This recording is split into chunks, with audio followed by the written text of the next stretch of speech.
The moment Donald Trump locked eyes with the camera and dropped Keir Starmer's name, the entire world seemed to stop breathing. Reporters froze mid-sentence. Gas hissed from the ventilation system like a warning. Photographers lowered their cameras as if afraid of capturing what was about to happen. Millions of viewers leaned closer to their screens, unaware that they were seconds away from witnessing a political detonation so violent it would ripple across the Atlantic and shake Britain to its core. This wasn't strategy, this wasn't diplomacy, this was a global humiliation unfolding in real time. A blow so fierce that it would leave the United Kingdom staring into the mirror, questioning its future, its leadership, and its place in the world. It began like any other press conference in Trump's Florida estate. Sunlight slicing through the windows, cameras clicking endlessly, reporters pushing for answers about foreign policy, alliances, and the shifting balance of global power. Everything felt predictable, routine, controlled. Until one journalist casually mentioned Keir Starmer's recent pledge to reset relations with the United States if his party took control of Britain. A simple question, an ordinary moment, but something changed instantly. Trump stopped speaking, his shoulders stiffened, his expression hardened, and for a heartbeat, the room was silent. Too silent. Then he leaned forward, eyes narrowing as if he were staring into the soul of a man thousands of miles away. "Starmer," he said slowly, almost tasting the name. A pause followed. Cold, sharp, deliberate. Never seen a weaker leader in my life. The impact was immediate. Reporters jerked upright. Some gasped. Others scrambled to adjust microphones as if clarity mattered more than the storm Trump had just unleashed. The room was no longer a press hall. It was a battlefield, and Starmer had just become the target of an attack he never saw coming.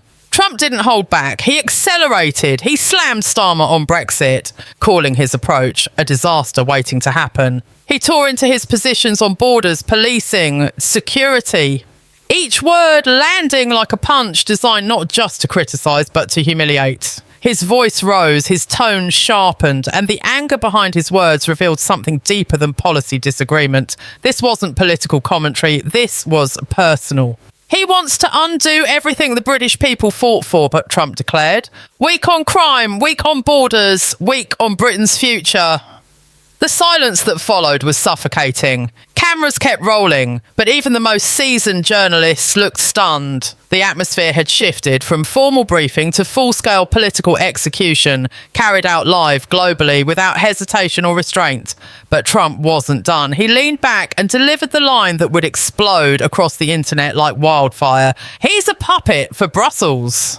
One sentence, just one, but it detonated across social media. Within seconds, hashtags formed like shockwaves. Commentators erupted in disbelief. Supporters of Brexit celebrated the attack as if victory had been declared. Labour officials watching from offices in London felt the blood drain from their faces. Starmer's team didn't respond immediately. They couldn't. The shock was too sudden, too sharp, too overwhelming. And that silence, that empty, unguarded silence, became its own headline. Across Britain, the reaction was chaotic. Newspapers seized the moment with ferocity. Radio hosts fumed. Callers accused Starmer of weakness. Even moderate political voices admitted that the attack was unprecedented, a humiliating moment replayed across every screen in the country. Inside the Labour Party, panic spread like wildfire. Advisors whispered. MPs questioned why their leader hadn't responded instantly. Some said he looked too calm. Others said he looked too scared. All agreed on one thing: the damage had already begun, because this wasn't just a criticism from across the ocean. This was a global spectacle, a leader of immense influence tearing into a British politician with unfiltered disdain, telling the world that electing Starmer would mean the end of the special relationship. It wasn't about Trump's political status, it was about the power of the moment. The raw public display of dominance versus silence, and silence always loses. As headlines multiplied and the video clip spread like a virus, one truth became undeniable. Starmer had been pulled into a fight he did not start on a battlefield he could not control, against an opponent who thrived on chaos, and the world Britain especially watched every second. The fallout was instant and brutal. As soon as Trump's words echoed out of the Florida press room, the media frenzy exploded on both sides of the Atlantic. Newsrooms across Britain were thrown into overdrive, editors scrambling to push out headlines that screamed the same message: Trump destroys Starmer live on TV. Front pages were plastered with biting quotes. Weakest leader ever. Puppet for Brussels. A threat to Britain's future. Social media became a battleground of fierce debate, memes and heated accusations. The hashtag #puppet for Brussels surged to the top of worldwide trends. Pro-Brexit activists cheered Trump's scorched earth attack, painting Starmer as a man whose loyalties lay with Brussels, not with British voters. Inside Labour headquarters, the atmosphere turned electric, but in the worst possible way. Panic rippled through the corridors. Senior advisors debated the best way to respond, but the urgency of the situation was crushing. Should they fire back immediately, risking amplifying Trump's words, or should they stay silent, hoping the storm would pass? The answer was paralysis. Hours turned into a day and no meaningful rebuttal came. That silence spoke louder than any statement could have. Meanwhile, across Britain, the reaction was raw and emotional. For many voters, and especially in working-class heartlands that had swung heavily for Brexit, Trump's words didn't just sting. They confirmed suspicions that Starmer was out of touch, weak, and a potential threat to the sovereignty they fought hard to reclaim. Local radio phone lines buzzed with outrage. Community forums and social media groups lit up with debates about loyalty, leadership, and the future of the UK. Even Labour supporters, who had defended their leader through months of political turmoil, quietly questioned if Starmer had the strength to stand up against powerful opponents. Not just foreign leaders, but the simmering unrest inside his own party. It wasn't just the public who was shaken. Within Labour ranks, murmurs of dissent grew louder. Some MPs privately criticised Starmer's lack of immediate response, calling it a missed opportunity to show toughness. Others feared the incident had irreparably damaged Labour's chances in key swing constituencies. One senior insider admitted bluntly, "This is going to hurt us on the doorstep. People don't forget moments like this." The words weak, hesitant and unprepared started creeping into private conversations, phrases that once would have been taboo in public circles. The Conservative Party wasted no time capitalising on the chaos, although publicly careful not to mimic Trump's incendiary tone. Tory strategists quietly fed the narrative that Labour lacked the resolve Britain needed in uncertain times.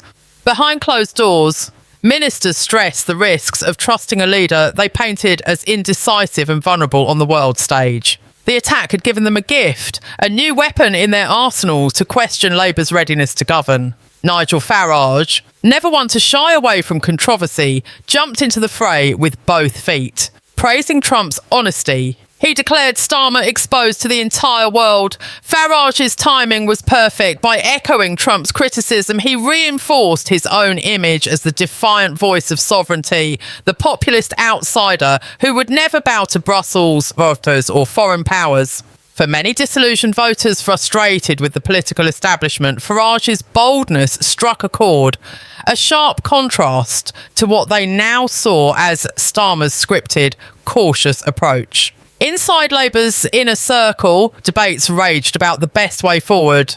Some urged Starmer to fight fire with fire, to respond with equal force and show voters he could handle pressure and confrontation. Others argued for a more measured approach, focusing on policy and ignoring the distraction. The indecision slowed their response and allowed the controversy to grow unchecked. Leaks from private meetings fueled media speculation. As Labour scrambled to steady the ship, the damage was becoming clear.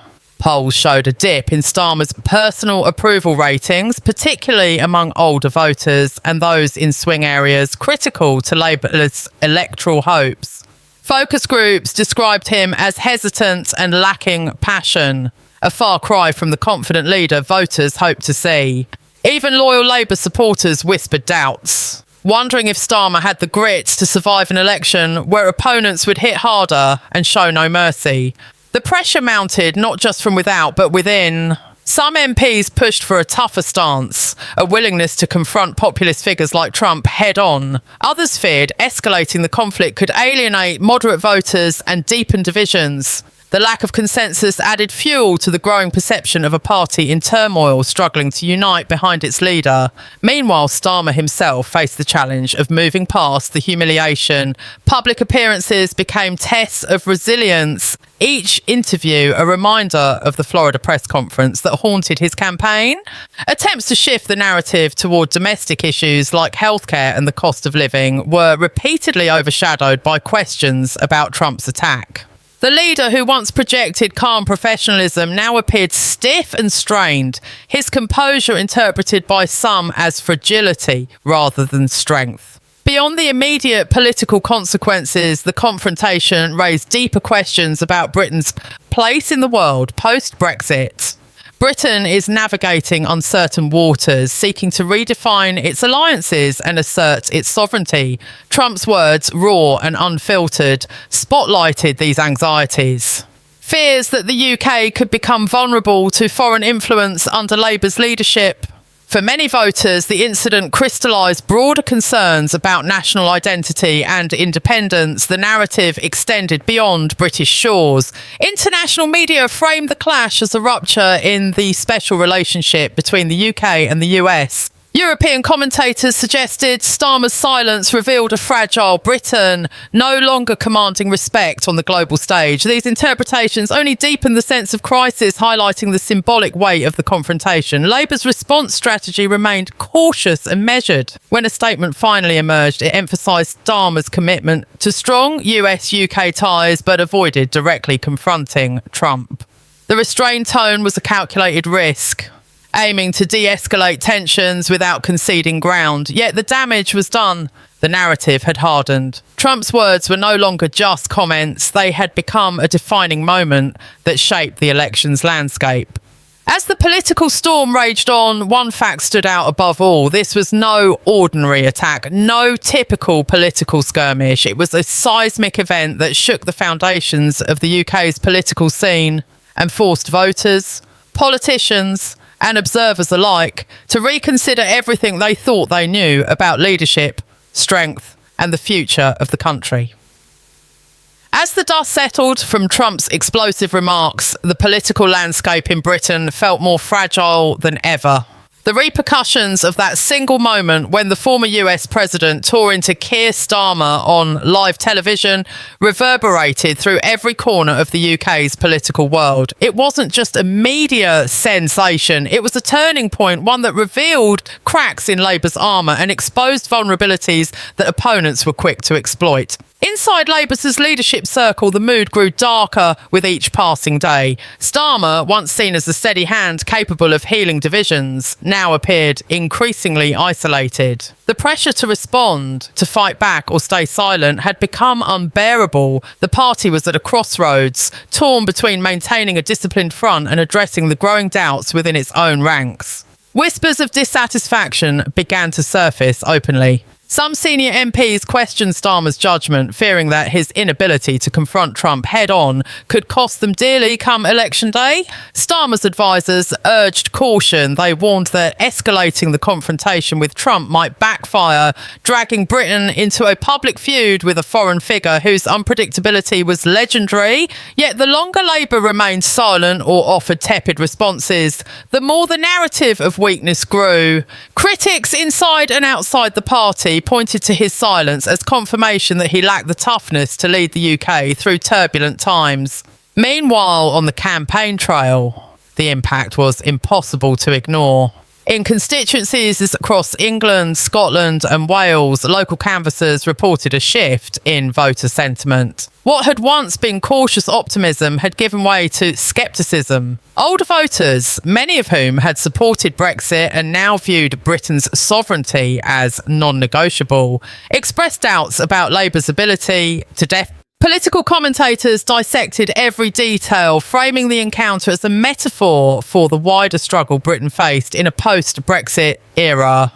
Trump Trump's attack wasn't just about personality clashes or political rivalry. It was about the country's future, about identity, control with style, and the uneasy balance between global partnerships and national independence. The puppet for Brussels line became shorthand for fears that Labour would drag the UK back into EU influence, undermining the hard-won gains of Brexit. The Conservative Party, ever watchful for opportunities, struck while the iron was hot. Though publicly measured, Tory strategists pushed the narrative aggressively behind the scenes. Press briefings reminded voters of the need for strong, decisive leadership that could stand firm against foreign pressure and protect Britain's borders and laws. The subtle campaign painted Labour as too soft, too unreliable, and too ready to surrender Britain's autonomy. Nigel Farage seized the moment with characteristic flair. His endorsement of Trump's criticism was loud and clear. Farage framed himself as the true defender of British sovereignty, the voice unafraid to challenge Brussels, to reject foreign interference, and to stand up for the will of the people.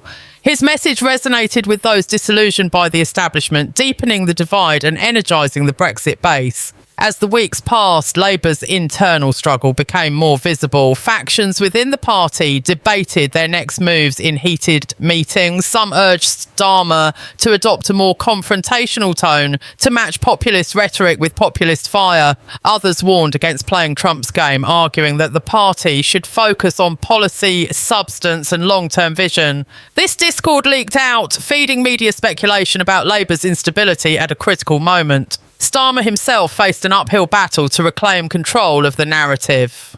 Public appearances were fraught with tension. Every question about Trump's comments forced him back into uncomfortable territory. Attempts to pivot to issues like healthcare, education and the economy often fell flat, as media and voters alike remained fixated on the transatlantic clash. Critics accused him of evasiveness, while supporters feared the damage was done. The image of a leader repeatedly overshadowed by a foreign political heavyweight began to stick. The silence, once a tactical choice, was now a liability, a symbol of uncertainty in a time when voters demanded clarity and strength. The incident also drew attention to a deeper question: Britain's place on the world stage. The special relationship with the United States, long a cornerstone of UK foreign policy, suddenly seemed less secure. Trump's remarks weren't just personal attacks, they were a warning that the dynamics of global power were shifting. Allies and adversaries watched closely to see how Britain's leaders would respond to such provocations. European media frames the episode as evidence of Britain's weakened influence after Brexit. Some commentators suggested that Starmer's silence revealed a country struggling to assert itself amid growing international challenges. This narrative added pressure on Labour to demonstrate not just domestic competence, but global confidence. Social media amplified every twist in the story. Videos of Trump's tirade went viral repeatedly, reshared with commentary, memes and analysis. The phrase "a puppet for Brussels" echoed in online debates, becoming a rallying cry for critics and a stigma for supporters. Labour's digital campaigns struggled to cut through the noise, overshadowed by the relentless focus on the controversy.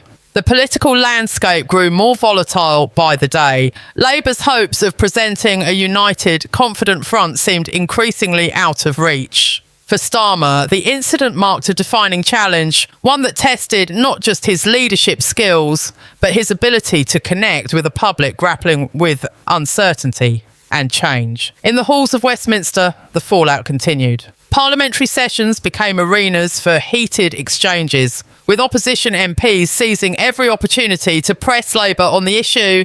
Questions about sovereignty, leadership and direction dominated debates. Starmer's inability to decisively counter Trump's attack left a vacuum filled by critics eager to capitalise on the moment. Behind closed doors, advisers warned that the window to repair damage was closing fast. The election was looming, and every day, without a clear, strong response, risked pushing Labour further behind. The incident had become a symbol, a litmus test for voters' faith in Starmer's leadership and Labour's vision. Despite efforts to focus on policy, the shadow of Trump's attack loomed large. It was a reminder that in modern politics, perception can be as powerful as reality. For Starmer, the battle to rebuild trust and authority was only beginning, and the stakes had never been higher. The weeks after Trump's devastating attack felt like a political minefield for Keir Starmer. Every public move was scrutinised, every statement dissected for signs of strength or weakness. What started as a moment of humiliation had grown into a defining crisis, one that threatened to reshape not only Starmer's leadership, but the very future of the Labour Party. Starmer's attempts to regain footing were met with mixed results. At times, he showed flashes of the calm, composed leader he had promised to be. But the shadow of Trump's words lingered, casting doubt over his every action. Interviewers pressed him relentlessly about the incident, and despite his careful, measured responses, the perception of hesitancy only deepened. Behind the scenes, Labour strategists scrambled to craft a new narrative. They emphasised Starmer's commitment to key domestic issues, tackling the cost of living, improving healthcare and